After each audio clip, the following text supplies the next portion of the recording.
Hello guys, good morning. No. So, naimbitahan akong mag-webinar sa November 17 at 10 a.m. regarding the Seal of Good Local Governance, Transparency and Accountability. So dito guys, I'm gonna discuss first yung nang una muna rito.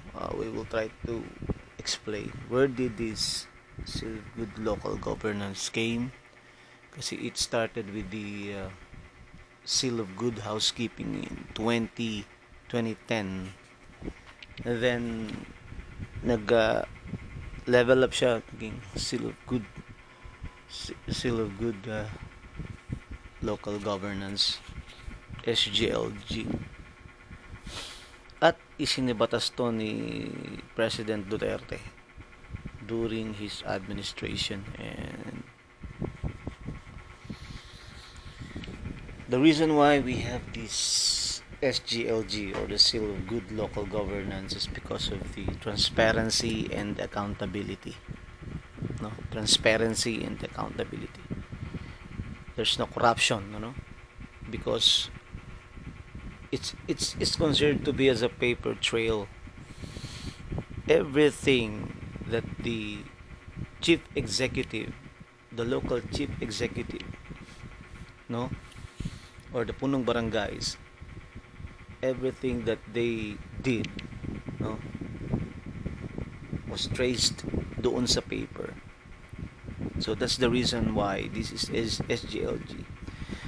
Puro paper trail yan. What did you do? Hindi ka pwedeng gumawa. You must not do anything which is not in the paper trail. So it must be in the paper trail so that it will prove, that you've done something for the benefit of the constituents. Yun guys. Yun. So that's why it's transparency. And because of the papers, magkakaroon ng accountability. Kasi sa paggawa niyan, sa paggawa niyan, there will be a group, from the DILG. There is a group. Pupunta yan dun sa city or barangay. Then magseset ng isang day, to check the papers, for the 10 categories. 10 yan guys, na-check. Yung first one is the financial administration and sustainability. Yun yung una,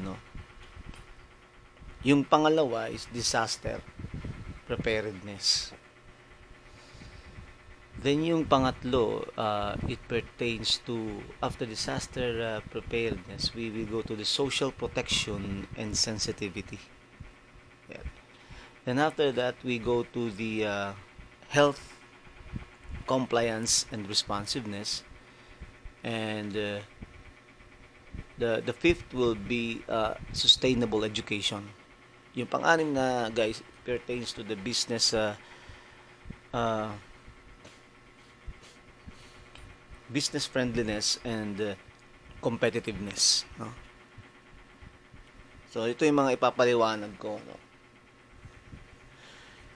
sa webinar, in which dito nag-focus si Mayor Along Malapitan. Marami siyang ginawang pagbabago sa Caloocan City because of this.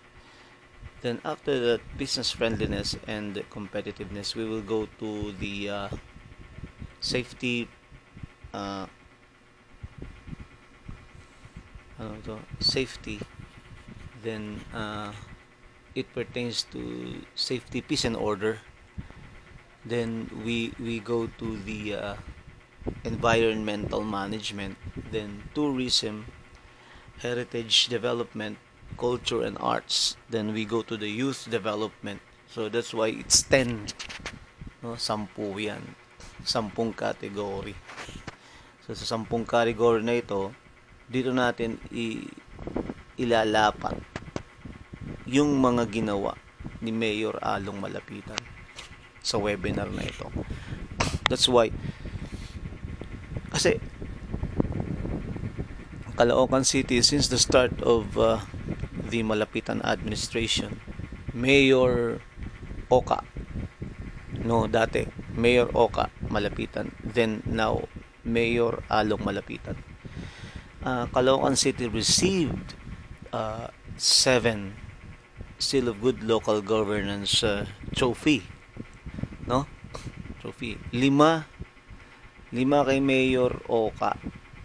5 kay Mayor Oka.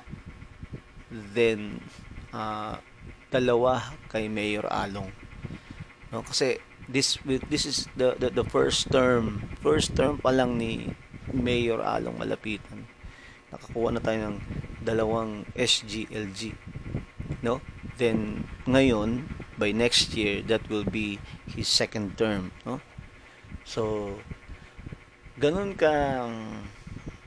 katatag yung foundation of governance of Mayor Along Malapitan if we will talk about his legacy. Napakaraming proyekto, no? Okay, so we will do it siguro mga the other videos. We will try to explain what is this, alright? Every category, kung ano yung nagawa. Okay, so hanggang dito lang muna tayo, guys, and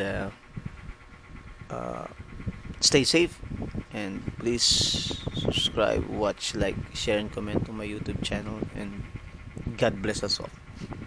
Bye bye, guys.